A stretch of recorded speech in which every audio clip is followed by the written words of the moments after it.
Hi hello friends, welcome back to mister missus Lakshmi Arun vlogs. ಎಲ್ಲರೂ ತುಂಬಾ ಚೆನ್ನಾಗಿದ್ದೀರಾ ಅಂತ ಭಾವಿಸ್ತಾ ಈ ವ್ಲಾಗ್ನ ಶುರು ಮಾಡ್ತಿದ್ದೀನಿ. ನನ್ನೆಲ್ಲ ಪ್ರೀತಿಯ ಸಬ್ಸ್ಕ್ರೈಬರ್ಸ್ ಫ್ಯಾಮಿಲಿಗೆ ಅಕ್ಷಯ ತೃತೀಯದ ಶುಭಾಶಯಗಳು. ನಿಮ್ಮೆಲ್ಲರ ಜೀವನದಲ್ಲೂ ಶಾಂತಿ, ನೆಮ್ಮದಿ, ಪ್ರೀತಿ, ಸಂತೋಷ, ಐಶ್ವರ್ಯ ಎಲ್ಲನೂ ಅಕ್ಷಯವಾಗಲಿ ಅಂತ ಬಯಸ್ತೀನಿ. ಸುಮಾರು ಜನ ಅಂದ್ಕೊಂಡಿದ್ದಾರೆ ಅಕ್ಷಯ ತೃತೀಯ ಅಂತ ಹೇಳಿದ್ರೆ ಬರೀ ಬಂಗಾರ ಮತ್ತು ಬೆಳ್ಳಿನ ಮನೆಗೆ ತರೋದು ಅಂತ. ಆದರೆ ಅಸಲಿಗೆ ಅಕ್ಷಯ ತೃತೀಯನ ಯಾಕೆ ಆಚರಣೆ ಮಾಡ್ತೀವಿ ಅಂತ ಹೇಳಿದ್ರೆ ವಿಷ್ಣುವಿನ 6ನೇ ಅವತಾರ ಆಗಿರೋ ಅಂಥ ಪರಶುರಾಮನ ಜನ್ಮದಿನ ಆಗಿರೋ ಅಂಥ ಈ ದಿನನ ಅಕ್ಷಯ ತೃತೀಯ ಅಂತ ಸೆಲೆಬ್ರೇಟ್ ಮಾಡ್ತಾರೆ. ಇನ್ನು ಈ ದಿನನ ಅತ್ಯಂತವಾಗಿರುವಂಥ ಪುಣ್ಯ ದಿನ ಅಂತ ಯಾಕೆ ಹೇಳ್ತೀವಿ ಅಂತ ಹೇಳಿದ್ರೆ ಪವಿತ್ರ ಗಂಗಾ ನದಿ ಬಂದು ಸ್ವರ್ಗದಿಂದ ಭೂಮಿಗೆ ಇಳಿದು ಬಂದಿರೋ ಅಂಥ ದಿನಾನೂ ಇದೆ ಅಂತ ನಂಬಲಾಗುತ್ತೆ. ಅಕ್ಷಯ ತೃತೀಯ ಕೇವಲ ಒಂದೇ ದಿನ ಇರ್ಬೋದು, ಬಟ್ ಆದರೆ ಇದಕ್ಕೆ ಹಲವಾರು ವಿಶೇಷಗಳಿದೆ. ಮಹರ್ಷಿಗಳಾಗಿರುವಂಥ ವೇದವ್ಯಾಸರು ಮಹಾಭಾರತನ ಬರಿಬೇಕು ಅಂತ ನಿರ್ಧಾರ ಮಾಡಿ ಗಣಪತಿ ಮಹಾಭಾರತನ ರಚಿಸೋದಕ್ಕೆ ಶುರು ಮಾಡಿದ್ದು ಕೂಡ ಇದೇ ದಿನ ಅಂತ ನಂಬಲಾಗುತ್ತೆ. ಇನ್ನು ಸತ್ಯಯುಗ ಮುಗ್ದು ತ್ರೇತಾಯುಗ ಪ್ರಾರಂಭ ಆಗಿದ್ದು ಕೂಡ ಇದೇ ದಿನಾನೇ. ಇನ್ನು ನಾವು ಚಿಕ್ಕ ವಯಸ್ಸಲ್ಲಿ ಸುಮಾರು ಸತಿ ಟಿ ವಿಲೂ ಈ ಕಥೆನ ನೋಡಿರ್ತೀವಿ. ಕೃಷ್ಣನ ಬಾಲ್ಯದ ಗೆಳೆಯ ಆಗಿರೋ ಅಂಥ ಸುಧಾಮ ತುಂಬಾ ಬಡತನದಲ್ಲಿರ್ತಾರೆ. ಅವರು ಫಸ್ಟ್ ಟೈಮು ಕೃಷ್ಣನ ನೋಡೋಕೆ ಹೋಗೋವಾಗ ಒಂದೇ ಒಂದು ಪಾಟ್ಲಿ ಅಂದರೆ ಒಂದು ಗಂಟು ಹಾಕ್ಕೊಂಡು ಅದರಲ್ಲಿ ಅವಲಕ್ಕಿನ ಪ್ರೀತಿಯಿಂದ ತಗೊಂಡೋಗಿ ಕೃಷ್ಣನಿಗೆ ಕೊಡ್ತಾರೆ. ಸೊ ಸುಧಾಮನ್ ಪ್ರೀತಿ ಮತ್ತು ಭಕ್ತಿನ ಮೆಚ್ಚಿ ಶ್ರೀಕೃಷ್ಣ ಪರಮಾತ್ಮ ಅವ್ರ ಬಡತನನೆಲ್ಲ ಹೋಗ್ಲಾಡಿಸಿ ಅಪಾರವಾಗಿರೋ ಅಂಥ ಐಶ್ವರ್ಯನ ಕೊಟ್ಟಿದ್ದು ಕೂಡ ಇದೇ ದಿನ. ಸೊ ಅದರಿಂದ ಇದನ್ನು ಅಕ್ಷಯ ತೃತೀಯ ಅಂತ ಆಚರಣೆ ಮಾಡಲಾಗುತ್ತೆ. ಇನ್ನೂ ಮತ್ತೊಂದು ಮಹತ್ವ ಏನು ಅಂತ ಹೇಳಿದ್ರೆ ನಾವು ಅಕ್ಷಯ ಪಾತ್ರೆನ ಕೇಳ್ಪಟ್ಟಿರ್ತೀವಲ್ವಾ. ಪಂಚಪಾಂಡವರು ವನವಾಸಕ್ಕೆ ಹೋದಾಗ ದ್ರೌಪದಿ ದೇವಿಗೆ ಸೂರ್ಯದೇವ ಅಕ್ಷಯ ಪಾತ್ರೆನ ಕರುಣಿಸಿದ್ದು ಕೂಡ ಇದೇ ದಿನನೇ. ಅಕ್ಷಯ ಪಾತ್ರೆ ಅಂತ ಹೇಳಿದ್ರೆ ಆ ಪಾತ್ರೆಯಲ್ಲಿ ಯಾವತ್ತೂ ಆಹಾರ ಖಾಲಿನೇ ಆಗಲ್ಲ ಅಂತ. ಅದರಿಂದ ಇವತ್ತು ನಾವು ಮಾಡೋ ಅಂಥ ಪೂಜೆ ಮತ್ತು ದಾನಗಳ ಫಲ ಯಾವತ್ತಿಗೂ ಅಕ್ಷಯವಾಗೇ ಇರುತ್ತೆ ಅನ್ನೋದು ಒಂದು ನಂಬಿಕೆ. ಸೊ ಇದ್ರ ಪೂರ್ಣ ಫಲ ಪಡಿಬೇಕು ಅಂತ ಹೇಳಿದ್ರೆ ನಾವು ಮನಸ್ಸಾರೆ ಪೂಜೆ ಮಾಡಬೇಕು. ಇನ್ನು ಪೂಜೆ ಮಾಡೋವಾಗ ನನಗೆ ಅದು ಕೊಡಪ್ಪ ಇದು ಕೊಡಪ್ಪ ಭಗವಂತ ಅಂತ ಕೇಳೋದಕ್ಕಿಂತ ನಮ್ಮ ಹತ್ರ ಏನಿದೆ ಆಲ್ರೆಡಿ ಇರೋದಕ್ಕೆ ಗ್ರ್ಯಾಟಿಟ್ಯೂಡ್ ತೋರಿಸ್ತಾ ಕೃತಜ್ಞತಾ ಮನೋಭಾವನೆಯಿಂದ ನಾವು ಪೂಜೆ ಮಾಡಬೇಕು. ಯಾಕೆ ಅಂತ ಹೇಳಿದ್ರೆ ನಾವು ಯಾವಾಗಲೂ ಅಷ್ಟೇನೆ ನಾನು ಹೇಳೋದು, ನಮ್ಮ ಹತ್ರ ಇರೋದ್ರ ಬಗ್ಗೆ ನಮಗೆ ಒಂದು ಕೃತಜ್ಞತೆ ಇಲ್ಲ ಅಂತ ಹೇಳಿದ್ರೆ ಇನ್ನು ಹೊಸ್ದಾಗಿ ಬರೋದ್ರ ಮೇಲೆ ಹೆಂಗೆ ಕಾಳಜಿ ಇರುತ್ತೆ ಅಲ್ವಾ. ಸೊ ನಾವು ಆಲ್ರೆಡಿ ಕೊಟ್ಟಿರೋವಂಥ ಲೈಫ್ಗೆ ಕೃತಜ್ಞತೆ ಸಲ್ಲಿಸಬೇಕು. ಅಕ್ಷಯ ತೃತೀಯ ದಿನ ದಯವಿಟ್ಟು ಈ ತಪ್ಪನ್ನ ಮಾತ್ರ ಮಾಡಬೇಡಿ. ನನ್ನ ಹತ್ರ ಇದಿಲ್ಲ ಅದಿಲ್ಲ, ನನ್ನ ಸಂಬಂಧಗಳು ಸರಿ ಇಲ್ಲ ಅಂತ ಕೊರಗ್ತಾ ಕೂತ್ಕೋಬಾರ್ದು. ನಮಗಿವತ್ತು ಒಂದೊತ್ತಿನ ಊಟ ತಿನ್ನೋದಕ್ಕೆ ಶಕ್ತಿ ಇದೆಯಾ, ಭಗವಂತ ನಮಗೆ ಇರೋಕ್ಕೆ ಮನೆ ಕೊಟ್ಟಿದ್ದಾನ, ಅದು ಬಾಡಿಗೆ ಮನೆ ಆದರೂ ಆಗಿರಲಿ ಅಥವಾ ಸ್ವಂತ ಮನೆ ಆದರೂ ಆಗಿರಲಿ, ಮತ್ತು ನಮ್ಮನ್ನು ಪ್ರೀತಿ ಮಾಡೋದಕ್ಕೆ ಜನ ಇದ್ದರೂ ಇಲ್ಲ ಅಂದರೂ ನಮ್ಮನ್ನು ನಾವು ಪ್ರೀತಿ ಮಾಡೋ ಅಷ್ಟು ಶಕ್ತಿ ದೇವ್ರು ನಮಗೆ ಕೊಟ್ಟಿರ್ತಾನೆ. ನಾವು ಯಾವತ್ತೂ ಅಷ್ಟೇ ಜಗತ್ತಿಗೆ ಒಬ್ಬಂಟಿಯಾಗೆ ಬಂದಿರ್ತೀವಿ, ಹೋಗೋವಾಗ ಒಬ್ಬಂಟಿಯಾಗೆ ಹೋಗ್ತೀವಿ. ಸೊ ಆದ್ದರಿಂದ ನಿಮಗೆ ಯಾವುದೇ ಸಂಬಂಧಗಳು ಸರಿ ಇಲ್ಲ ಅಂದ್ರೂ ಇವತ್ತಿನ ದಿನ ದಯವಿಟ್ಟು ಕೊರಗಬೇಡಿ. ನೀವು ಎಷ್ಟು ಕೊರಗ್ತಿರೋ ಅದನ್ನು ನೀವು ಜಾಸ್ತಿ ಅಟ್ರ್ಯಾಕ್ಟ್ ಮಾಡ್ತೀರಾ. ಅದಕ್ಕೆ ಮೊದಲು ನನ್ನ ಹತ್ರ ಇರೋವಂಥ ಎಲ್ಲ ಸಂಬಂಧಗಳು ಸರಿಯಾಗಿದೆ, ಎಲ್ಲರೂ ನನ್ನನ್ನು ಪ್ರೀತಿ ಮಾಡ್ತಾರೆ, ನನಗೆ ದೇವರು ಒಳ್ಳೆ ಆರೋಗ್ಯ ಕೊಟ್ಟಿದ್ದಾನೆ, ದೇವರು ನನಗೆ ಒಳ್ಳೆ ಶಕ್ತಿ ಕೊಟ್ಟಿದ್ದಾನೆ, ನಾನು ಬುದ್ಧಿವಂತೆ ಅಥವಾ ನಾನು ಬುದ್ಧಿವಂತ, ಈ ಜಗತ್ತಲ್ಲಿ ಏನೇ ಕಷ್ಟ ಬಂದರೂ ನನಗೆ ಜಯಿಸುವಂಥ ಶಕ್ತಿ ದೇವರು ನೀಡಿದ್ದಾನೆ ಅಂತ ಎಲ್ಲ ರೀತಿಯಾಗಿರುವಂಥ ಪಾಸಿಟಿವ್ ವರ್ಡ್ಸ್ನೇ ನೀವು ಹೇಳ್ಕೊಳ್ತಾ ಬರಬೇಕು.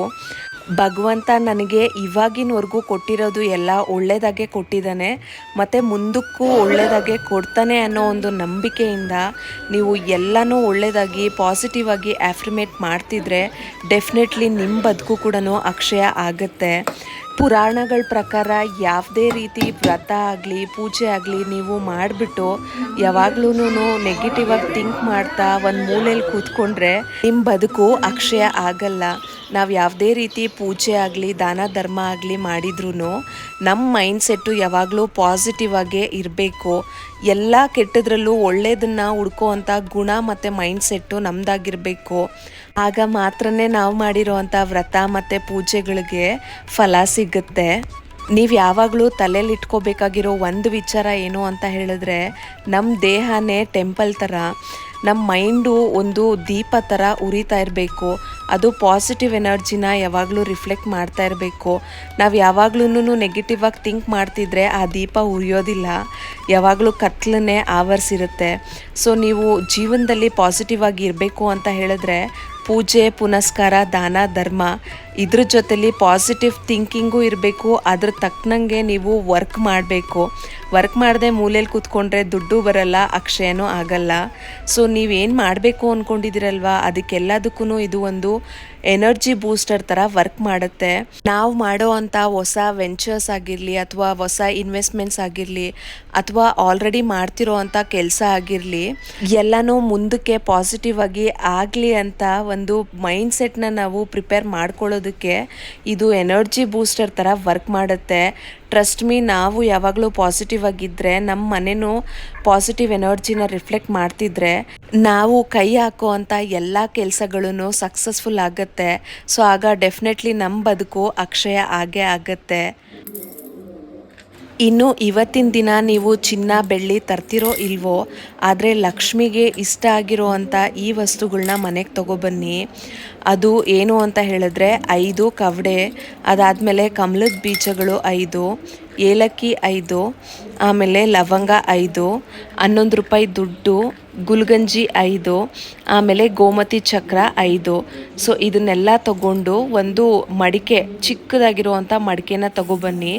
ಇದನ್ನೆಲ್ಲ ವಾಶ್ ಮಾಡಿ ನಾವು 11 ರೂಪಾಯಿ ದುಡ್ಡಿಟ್ಟು ನಾವು ಲಕ್ಷ್ಮಿಗೆ ಇಷ್ಟವಾಗಿರುವಂಥ ಎಲ್ಲ ಐಟಮ್ಸ್ ತಂದಿರ್ತೀವಲ್ಲ ಅದನ್ನು ಹಾಕಿ, ಹೊಸದಾಗಿ ತಂದಿರುವಂಥ ಅಕ್ಕಿ ಹಾಕಿ, ಇದ್ರ ಮೇಲೆ ಜವಾದ್ ಪುಡಿ ಬರುತ್ತಲ್ಲ ಅದು ಸುವಾಸನೆ ಕೊಡುವಂಥ ಸುಗಂಧದ ಪುಡಿ, ಅದನ್ನು ಹಾಕಿ ಅರಿಶಿನ ಕುಂಕುಮ ಇಟ್ಟು ಹೂವಿಟ್ಟು, ಮತ್ತು ಹೊಸದಾಗಿ ಇವತ್ತು ತಂದಿರ್ತೀವಲ್ವ ಬೆಲ್ಲ ಆಗಿರಲಿ ಜೇನುತುಪ್ಪ ಆಗಿರಲಿ ಅಥವಾ ತುಪ್ಪದ ದೀಪ ಆಗಿರಲಿ ಮತ್ತು ಬೇಳೆಗಳು ಏನನ್ನಾದರೂ ಸರಿ ನೀವು ಇಟ್ಟು ದೀಪ ಹಚ್ಚಿ ಪೂಜೆ ಮಾಡಿ ಲಕ್ಷ್ಮೀ ಸ್ತೋತ್ರ ಮತ್ತು ಕುಬೇರ ಮಂತ್ರಗಳನ್ನ ನಾವು ಪಠಿಸ್ತಾ ಬಂದರೆ ಡೆಫಿನೆಟ್ಲಿ ನಾವು ಸಕ್ಸಸ್ಫುಲ್ ಆಗ್ತೀವಿ.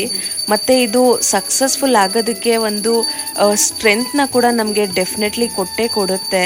ನಮಗೆ ಬರಬೇಕಾಗಿರುವಂಥ ದುಡ್ಡು ಮತ್ತು ಫಿನಾನ್ಷಿಯಲಿ ಅಡೆತಡೆಗಳೇನಾದರೂ ಇತ್ತು ಅಂತ ಹೇಳಿದ್ರು ಕೂಡ ಇದು ನಮಗೆ ಒಂದು ರೋಡ್ ಬ್ಲಾಕ್ನ ಕ್ಲಿಯರ್ ಮಾಡಿಕೊಡುತ್ತೆ ಅಂತಲೇ ಹೇಳ್ಬೋದು.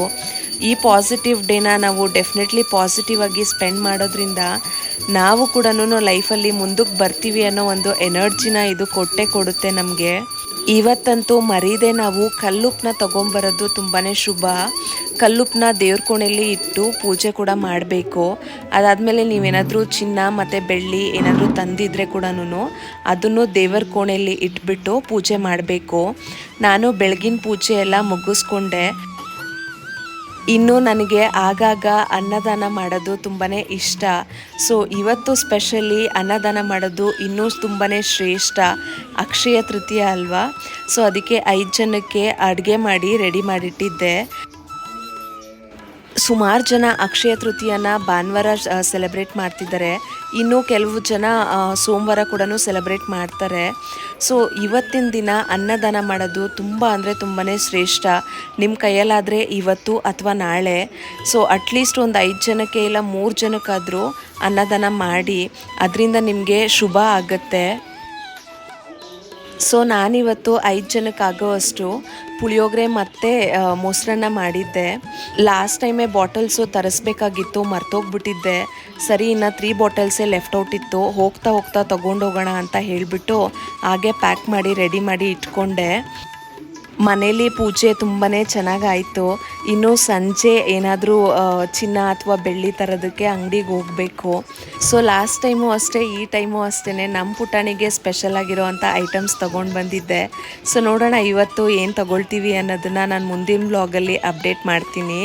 ಇನ್ನು ಇವತ್ತು ಲಕ್ಷ್ಮಿಗೆ ತುಂಬಾ ಇಷ್ಟವಾಗಿರುವಂಥ ಸುಗಂಧ ಭರಿತ ಹೂಗಳನ್ನ ತಗೊಬರೋದು ಅಥವಾ ತುಳಸಿ ಗಿಡನ ತರೋದು ಕೂಡ ತುಂಬಾ ಶ್ರೇಷ್ಠ.